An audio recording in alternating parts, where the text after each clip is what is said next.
Back out on the range again today, going through all my personal med, and I am making sure that I've got all the equipment that I'm going to need to stop the bleed and treat specifically extremity wounds for gunshots. Perishable skill. That's why you'll always see me back here doing it.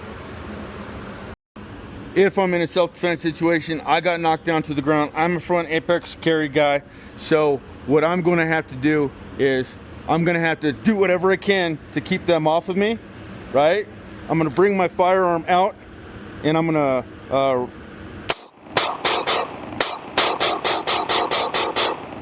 to break my shots,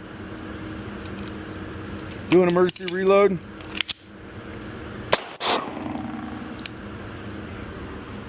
in order to get back up. Whenever you're doing any medical training or anything like that, always start with your patient in this position. One, no one's gonna fall straight on their back unless you shoot them right through the brain and they have a nervous system shutdown. Most people try to catch themselves when they're wounded. This is how they'll generally appear when you show them, so I'll always start training from this position. This also gives you a view of the back. You can cut, expose, do what you need to. Before you roll them, you can get a litter underneath them, and once you're ready, roll them onto the litter. But for the sake of this drill, we're doing care under fire. You are the most important piece of medicine out here. So whatever you're doing, anytime you hear fire, you stop what you're doing, pause, and you make sure you don't die by eliminating any future threats that arrive on scene. All right, I'm knocked down on the ground here. Let's say my opponent is not right on top of me, and what I'm going to do is I'm gonna have to fight, get to my feet here. I want to get my firearm out, so what I'm gonna do is I'm gonna do a stand in base. What I'm gonna do is I'm gonna rotate hips. I'm gonna plant equal and opposing sides. So left foot, right hand, hold this person at bay, and I'm gonna take my leg here and I'm gonna swing it through, stand up, get back on my gun, take my shots, and hopefully eliminate that threat. Also get my magazine plus back up again. Okay, what I'm doing now is I'm shooting at a target. Only what I'm going to do is I'm going to practice shooting strong-handed only. The first technique I'm going to use is natural anatomical alignment, meaning elbow slightly bent out to the outside, but I'm going to drive my thumb up to keep the muzzle rise vertical by putting that thumb there. You'll see. Shooter ready. Stand by.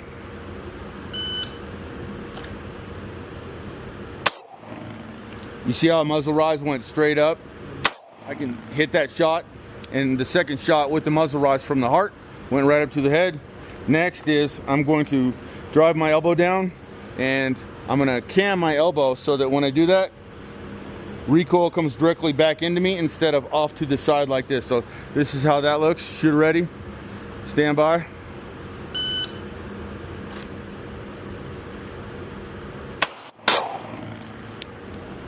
Took me a little longer. All right, so real quick demonstration of the drill that I'm gonna do is I'm gonna use my magazine from inside my magazine pouch, my concealed carry, and what I'll do is I'm gonna zip this up so that I've got to get this out of my way as well. Whatever I can do to slow my time down, because I want to know what realistically I'm gonna do, right? Like, this isn't a competition rig, so I'm from the 7-yard line. I'm just making sure, or I'm doing a check on learning without dry firing or anything like that, right? Just where am I today?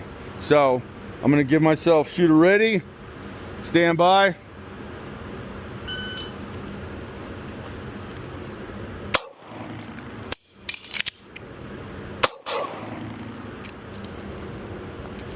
So that was terrible. So my draw was 3.27.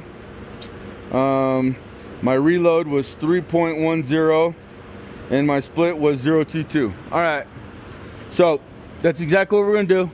Hop on the other target and we'll do it. La di dee da di da di da. La di dee la di da. Oh, shit! Somebody's been shot. Get my gun plus back up. Hey, buddy, you all right? You're bleeding all over the place. Let me square you away.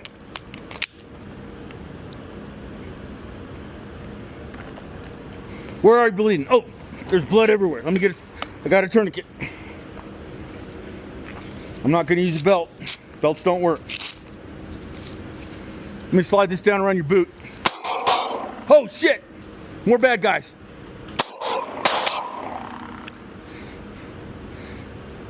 Fresh magazine. Get at my gun.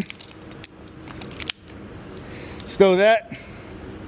Get that put back. Let's get this going.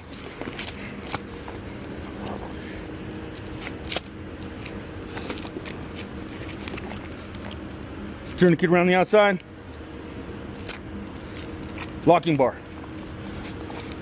Lock, lock, lock, lock, lock. One more, I'll do it. Oh, crap.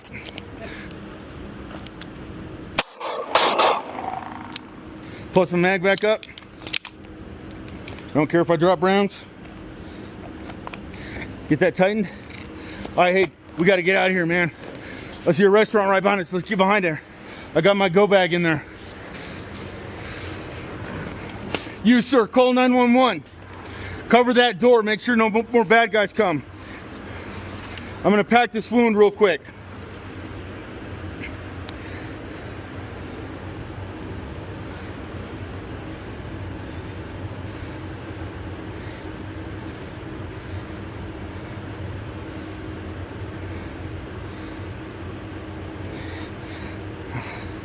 I'm not getting any more in there, so I'm going to place gauze directly over it so I apply consistent pressure. I'm going to open an Israeli dressing, an elastic pressure dressing. I'm going to hold it in place. I'm going to wrap around the leg. I'm going to come underneath. I maintain control of all this. Now what I'm going to do, instead of going to the locking bar first, I'm going to go below, around, above, around, come back. Now that I've got it sealed and this thing ain't going nowhere, I'm going to rotate 90 so it fits in there perfectly. Open it back up, come back across. This is now applying additional pressure to the wound, creating my pressure dressing. I'm going to continue to wrap this around, keeping it nice and tight. How far is the police? You see anybody else coming? They're about 5 minutes out. All right, let's write down the time.